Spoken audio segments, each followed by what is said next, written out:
नमस्कार दोस्तों, आप सभी का स्वागत हमारे साथ। हम आपके साथ अर्जुन तिवारी। आज जो आप हमारे साथ में शख्सियत देख पा रहे हैं, लगातार हम लोग आपस में रूबरू होते रहते हैं। हमारे साथ में अपना दल यश से जिला अध्यक्ष लखनऊ हरिओम पटेल जी हैं, जो अपनी बेबाक अंदाज के लिए जाने जाते हैं। नेता ऐसा जो जनता के लिए काम करे, और एक ऐसे स्कैम का, एक ऐसे गिरोह का हाल ही में इन्होंने खुलासा किया है कि शायद लोग इससे अनजान थे। बहुत बहुत स्वागत है जिला अध्यक्ष जी आपका। बहुत बहुत धन्यवाद मेरे भाई, मेरे छोटे भाई अर्जुन तिवारी जी। जिस तरह से आपने मेरे बारे में बताया कि मैं बहुत निडर हूं, उसी तरह से आप एक निडर पत्रकार हैं। जिस तरह से मैंने आपको देखा है, पूरे क्षेत्र में आपका एक बड़ा नाम है। हमारा सवाल ये है कि आखिर इस गिरोह तक आप कैसे पहुंचे, क्या कुछ हुआ था?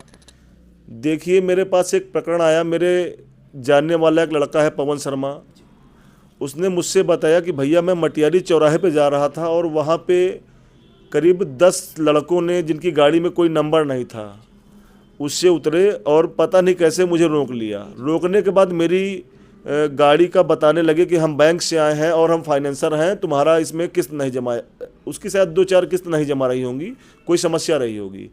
ये बता के उन्होंने गाड़ी रोक ली और कहा ऐसा है 10 मिनट आप ऑफिस तक चलो और वहाँ पे बात करके हम आपको छोड़ देंगे। इसी बात पे वो बेचारा वहाँ पे, अब उसको कुछ ज्ञान था नहीं, उनके बात में आके उनके ऑफिस चला गया। और वापस जाने के बाद इसकी गाड़ी ज़बरदस्ती से छीन ली गई, इसके साथ मारपीट की गई और इससे पैसों की डिमांड की गई। चूँकि इसके पास पैसे थे नहीं तो करते क्या वो, इन्होंने इसको तो छोड़ दिया और उसकी गाड़ी वहाँ पर जमा कर ली। और उसके बाद 5 दिन बाद फ़ोन आया इसके पास कि आप ऐसा करिए कि यदि आप अपनी गाड़ी को छुड़वाना चाहते हैं तो उसको हम ऑप्शन में डाल देते हैं, तो ये आपको गाड़ी मिल जाएगी। पुनः आपका 75,000 रुपया बकाया है और 25,000 रुपये में हम आपको ये गाड़ी दे देंगे, लेकिन 5,000 रुपये आप हमें अलग से देंगे। तो इनको ऐसा लगा कि 75,000 बकाया है और 30,000 देने में अगर गाड़ी छूट जा रही तो हमें कोई समस्या नहीं है। तो इसी बात पे करते क्या है कि इन्होंने इनसे डिमांड की कि पहले आप 5,000 रुपये हमें दे दो, और शायद 6 तारीख थी, 6 तारीख को उन्होंने 5,000 रुपये इनके अकाउंट में ट्रांसफ़र कर दिए ऑप्शन के लिए। और उसके 15 दिन बाद उनकी कॉल आती है कि गाड़ी आपकी ऑप्शन में आ गई है और आप ऐसा करो, वो बचा वाला 25,000 हमें दे दो तो हम आपको गाड़ी 3 दिन में रिलीज करा देंगे। अच्छा, ये पवन चूँकि हमारा जानने वाला था तो इसने हमसे पूरी बात बता रखी थी, तो मुझे भी ये भरोसा था कि भाई कोई इतना फ्रॉड थोड़े हो सकता है। तो इसने मेरे कहने पे वो 25,000 रुपये भी उस पर ट्रांसफ़र कर दिए। और धीरे धीरे 3 दिन बीते, 4 दिन बीते, पवन उसको फ़ोन करता रहा, 5 दिन बीते, 6 दिन बीते। जब 10-12 दिन बीत गए तो इसने मुझे बताया कि भैया ऐसी ऐसी समस्या है, और वो मेरा फ़ोन भी नहीं उठाते हैं। चूँकि उससे मेरी बात हुई थी तो मैंने उसको नंबर लगाया, शायद विकास चंद्रा नाम है उस व्यक्ति का, और जो उसका बॉस है उसका नाम है विवेक सिंह। और फिर जब मैंने पता लगाया इनका ऑफिस, हालांकि ये लोग पहले जब पकड़े गए थे तो ये ऑफिस इनका यहाँ चिन्हट थाने में एक गेस्ट हाउस है, उसको बोलते हैं शायद MLA गेस्ट हाउस, उसके बगल में इन्होंने ऑफिस बनाया हुआ था। तो जब मैं वहाँ पे गया तो इन लोगों की ये गुंडाई थी कि मुझे बैठने के लिए इन लोगों ने एक चेयर भी नहीं प्रोवाइड कराई। इनके सारे गुंडे वहीं बैठे हुए थे। फिर मैंने खैर अपना परिचय दे के, जब मैंने परिचय दिया थोड़ा सा ये सहमे और कुर्सी इन्होंने खाली करी और बैठने की जगह दी। फिर मैंने तुरंत वहीं से इनसे बातचीत स्टार्ट की। तो इन्होंने बताया कि जिस बंदे को आपने 30,000 रुपये दिए हैं विकास चंद्रा, उसको हम 2 महीने पहले अपने यहाँ से नौकरी से निकाल चुके हैं।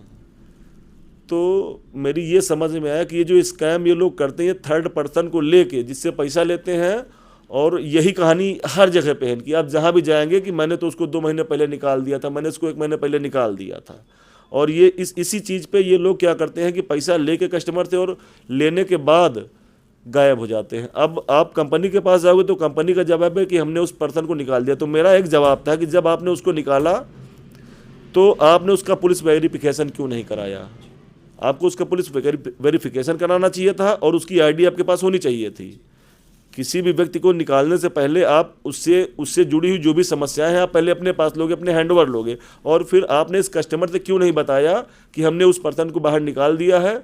आपको बताना चाहिए जबकि सारी बातें आपकी ऑफिस में हुई थी। तो इस बात पे वो एकदम गुंडाई वाले लहजे में मुझसे बात करने लगा। तो तुरंत मैंने वहीं पर खड़े होके 112 नंबर डायल किया, और 112 नंबर को आने में कम से कम 15 से 20 मिनट का समय लग गया। उतनी देर हमारी उनसे हाथ टाक होती रही।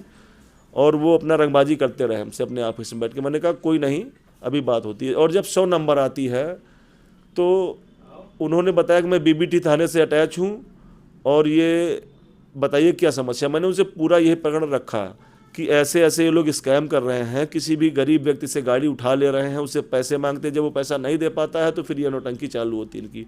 और इस नौटंकी में किस तरह से उससे पैसे ले लिया था। फिर मैंने पूछा कि वो गाड़ी कहाँ है, और जब पुलिस के सामने मैंने उस गाड़ी के बारे में पूछा तो जवाब आता है कि वो गाड़ी तो बैंक ने बेच ली। सोचिए कितना बड़ा फ्रॉड है, कितना बड़ा स्कैम है कि जो गाड़ी आपने उससे ऑप्शन के नाम पे 5,000 रुपये एक बार लिए, 25,000 रुपये फिर लिए, और उसके बाद आप वो गाड़ी बेचे बैठे हुए हैं और आप बताते हैं कि वो फ्रॉड आदमी है, जो जिसको आपने पैसे दे दिए वो हमारी कंपनी का आदमी नहीं है। तो इस तरह का स्कैम जब मेरी समझ में आया तो मेरा एकदम दिमाग हट गया। फिर मुझे अपने अंदाज में आना पड़ा, क्योंकि आप जानते हैं मैं एकदम सीधा व्यक्ति हूँ, लेकिन जब मैं गुस्सा होता हूँ तो फिर मुझे रोकना असंभव है। फिर उसके बाद जब पुलिस वाले आए तो उन पुलिस वालों ने, चूंकि अब सबका सिस्टम जान ही रहे हैं, ये सिस्टम हमारे भारत देश का है कि बगैर हिस्सा दिए कोई काम नहीं होता। वो 100 नंबर से थे, उन्होंने हमारे साथ अभद्र व्यवहार किया। मैंने कहा कि देखिए आप समझ नहीं पा रहे हैं मैं कौन हूँ। फिर मैंने जब उनको अपना परिचय दिया कि मैं जिला अध्यक्ष अपना दल एस हूँ, तब वो अपनी मतलब औकात में आए। और उसके बाद उन्होंने फिर भी कहा, और मैंने कहा अगर यहाँ जब मैंने अपना उनसे परिचय दिया तो वो लोग थोड़ा सीधे तो हुए, लेकिन उसके बाद फिर भी उसी का पक्ष ले रहे थे कि भाई वो तो आदमी भाग गया तो आप क्या करोगे। तो मैंने कहा आप ये बताओ, मैंने 100 नंबर डायल किया तब आप लोग आए कि नहीं आए? आपके पास कोई आईडी है? आप ऐसे तो हो नहीं भाई, आप सिपाही हो, मैंने 100 नंबर डायल किया, 100 नंबर ने आपको भेजा है, तो इसका मतलब ये जिम्मेदार तो 100 नंबर होगा ना। यदि आप फ्रॉड करते हो तो जिम्मेदार 100 नंबर है। वैसे अगर उसने फ्रॉड किया है तो मैं तो इस साई एसोसिएट्स के पास आया हूँ, क्योंकि साई एसोसिएट्स ने ही सब काम करवाया है। और चूंकि साई एसोसिएट्स का मालिक था, क्या नाम है उसका, विवेक कुमार करके, और वो कई नामों से रह रहा है। कहीं उसका विवेक सिंह नाम बताता है, अपने आप को ठाकुर बताता है कि मैं माननीय योगी जी का स्वजाती हूँ, और कभी मनीष प्रजापति नाम बताता है, और कभी कुछ पांडे तिवारी करके यह नाम बताता है। तो एकदम फुल्ली फ्रॉड आदमी वो। और उसके बाद पुलिस ने मेरे साथ ये अभद्र व्यवहार किया कि मैंने कहा मतलब वो एकदम से भागने लगे कि जब आप ही लोग सब कुछ कर लोगे तो हमसे मतलब क्या है, आप पूरा खुलासा किए दे रहे हो। चूँकि उनका हिस्सा तय था तो उनको उसका पक्ष लेना था, और जब मैंने साफ बात कह दी तो उनको ख़राब लगा। उसके बाद क्या होता है कि पुलिस कहती है कि अब हम ये हम आपकी मदद नहीं कर पाएंगे और जो है हम यहाँ से जा रहे हैं। तो मैंने कहा अगर यहाँ पर ये सारे गुंडे बैठे हुए हैं, भाई साई एसोसिएट्स नामक कंपनी जिसको बैंक ने हायर किया है, और केवल इसलिए हायर किया है कि सबको पकड़ पकड़ के लाओ, ज़बरदस्ती गाड़ियाँ रोके। अगर किसी के साथ परिवार है, बच्चा है, आप गाली देते हो, जूता मारते हो, लात मारते हो और ज़बरदस्ती उससे कोई उसकी गाड़ी छीनते हो तो क्या होता है उसके साथ में? उसका सम्मान भी गिरता है और उसके मानवाधिकार का हनन होता है। मुझे ये बात इतनी ख़राब लगी और इतना बुरा लगा मुझे, फिर इस बात पे मैंने उस पुलिस वाले से कहा कि देखिए ये योगी जी की पुलिस है, और मैं जब स्वयं एक पार्टी सहयोगी पार्टी का जिला अध्यक्ष हूँ, जब मेरे साथ ये यहाँ से मुझे छोड़ के भाग रहे हैं, अगर ये गुंडे अगर यहाँ मेरी हत्या कर देते हैं तो क्या होगा?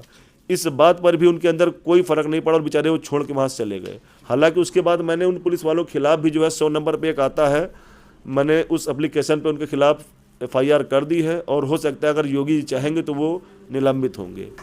और फिर बात होती है इसकी विवेक सिंह की। विवेक सिंह को समझ में आ गया कि मैं गलत आदमी के हत्थे चढ़ गया, तो उसने क्या किया कि उसने कहा ठीक है भैया आप कल आइए, मैं देखता हूँ, जिस व्यक्ति ने पैसा लिया है मैं उसको बुलवा के आपको पैसा दिलवा दूंगा और देखता हूँ गाड़ी क्या हो सकता है। चूँकि शाम हो रही थी, मुझे लग रहा है उतने टाइम 8 बज चुके थे। अब 8 बजे मुझे भी आना होता है, मेरा दवाई का टाइम होता है, मैं अपने घर आया और दूसरे दिन सुबह पुनः मैं थाने पहुंचता हूं, और थाना था चिन्हट।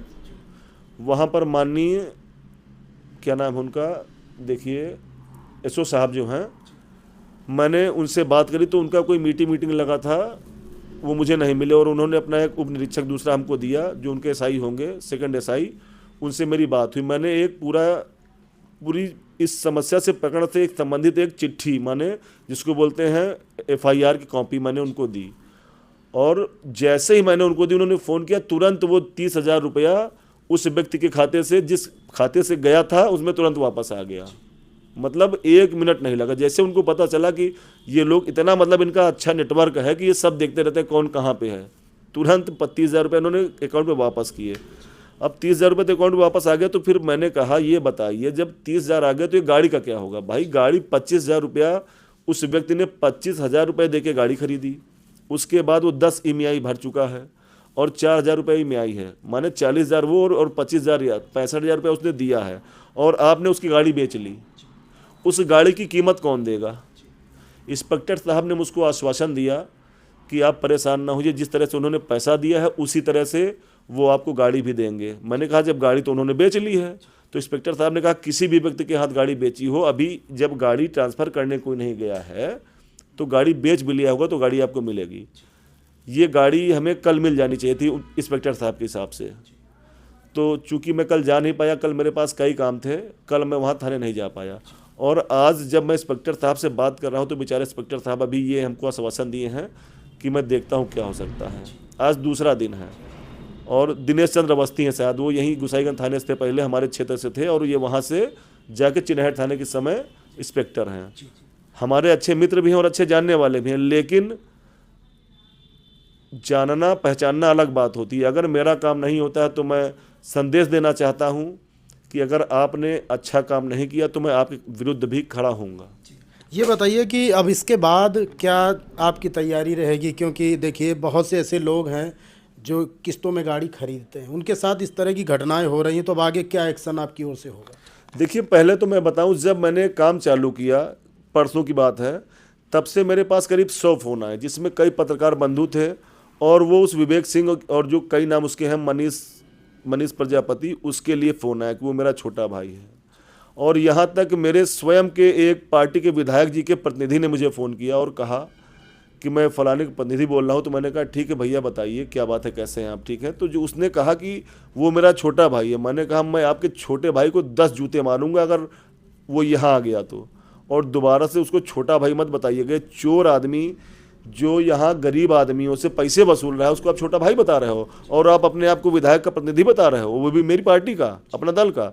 मैंने कहा ये कतई मैं नहीं मान सकता। वो तुरंत फ़ोन काट दिए बेचारे और बात नहीं की। और उसके बाद करीब 10 फ़ोन आए उनके, और जो मुझे डराने धमकाने वाले आए। लेकिन आप जानते हैं मेरी हत्या हो जाए, मेरे साथ कुछ भी हो जाए, लेकिन मैं डरने वाला व्यक्ति नहीं हूँ।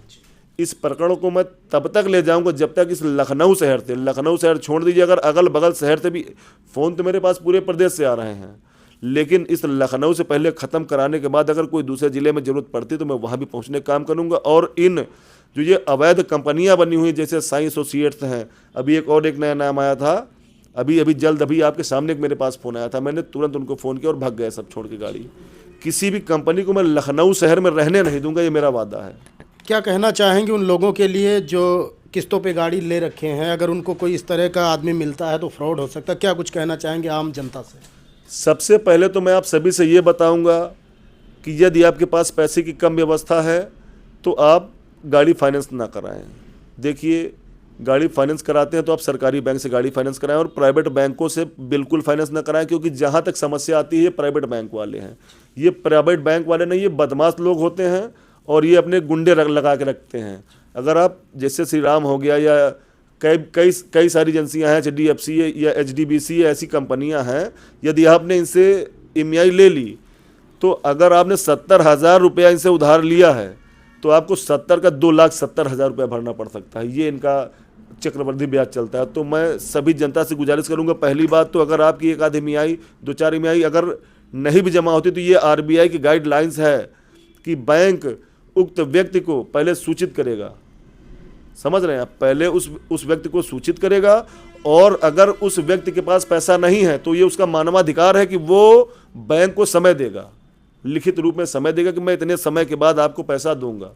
ये गाइडलाइंस है RBI की। और RBI के गाइडलाइंस के अलावा अगर कोई भी व्यक्ति आपसे बदतमीजी करता है, आपके मानवाधिकार के खिलाफ जाता है या आपके विरुद्ध जाता है और आपसे बदतमीजी करता है तो तुरंत, मैंने फेसबुक पर भी बताया और आपके माध्यम से बताता हूँ, पहले तो आपको डरने की ज़रूरत नहीं है, बिल्कुल निडर होकर उससे बात करिए, तुरंत स्थानीय थाने से मिलिए। अगर स्थानीय थाना आपकी मदद नहीं करता है तो ये आपका भाई हरिओम पटेल, मैंने नंबर पहले बता दिया है 75 18 20 55 55। पुनः कह रहा हूँ कि मैं आपके साथ खड़ा हूँ और पूरी हिम्मत के साथ खड़ा हूँ, चाहे मेरी हत्या हो जाए मैं डरता नहीं हूँ, क्योंकि ये बहुत बड़ा कारपोरेट है और एक बहुत बड़ी बात बताना चाहता हूँ कि जिस तरह से अभी आपने देखा होगा, हाल ही में अभी जब मैच चल रहे थे तो एक सट्टेबाजी हो रही थी। रोज का उनका करोड़ों का गल्ला था। वही हाल इनका है कि रोज 50 गाड़ी पकड़ते हैं और 5-5 अगर आप रख लीजिए तो 50 गाड़ी, 50 गुणे 5 कितना हो गया, मतलब 5 से 10 लाख रुपए रोज ये अवैध वसूली करते हैं। ये बगल के थाने सेट करते हैं, ये कुछ उस तरह के पत्रकार सेट करते हैं। मैं आपको नहीं कह रहा हूँ, आपको बुरा मानने की जरूरत नहीं है, आप बहुत अच्छे व्यक्ति हैं। कुछ पत्रकार भी, मैं जब बता रहा हूँ, मेरे पास पत्रकारों के फ़ोन आए और छोटा भाई बताया उसे, तो मैंने कहा तुम्हारे छोटे भाई तुम्हें मुबारक हो, और ऐसे छोटे भाइयों को मैं 2 जूते ना मारूं। तो ये सब सारी व्यवस्थाएं हैं, इनसे बचने की ज़रूरत है और इनसे डरने की बिल्कुल ज़रूरत नहीं है। मैं फिर बता रहा हूँ, ये बहुत डरपोक व्यक्ति हैं। आप एक बार अगर टाइट हो जाओगे इनसे तो ये तुरंत भाग जाएंगे। तो जैसा आपने देखा, हमारे साथ में जिला अध्यक्ष अपना दल हरिओम पटेल जी थे, जिन्होंने एक ऐसा खुलासा किया कि शायद अभी इस तक लोगों की सोच, नज़रें पकड़ नहीं पाई। किसी भी भ्रष्टाचार को जब आप पकड़ेंगे तो आपको धमकियां भी मिलेंगी, लेकिन जिला अध्यक्ष जी हैं जो लगातार लोगों की मदद कर रहे हैं और कई फ़ोन लगातार बराबर इनके पास आ भी रहे हैं और ये मामला काफ़ी ज़्यादा अब हाईलाइट हो गया है। अर्जुन तिवारी।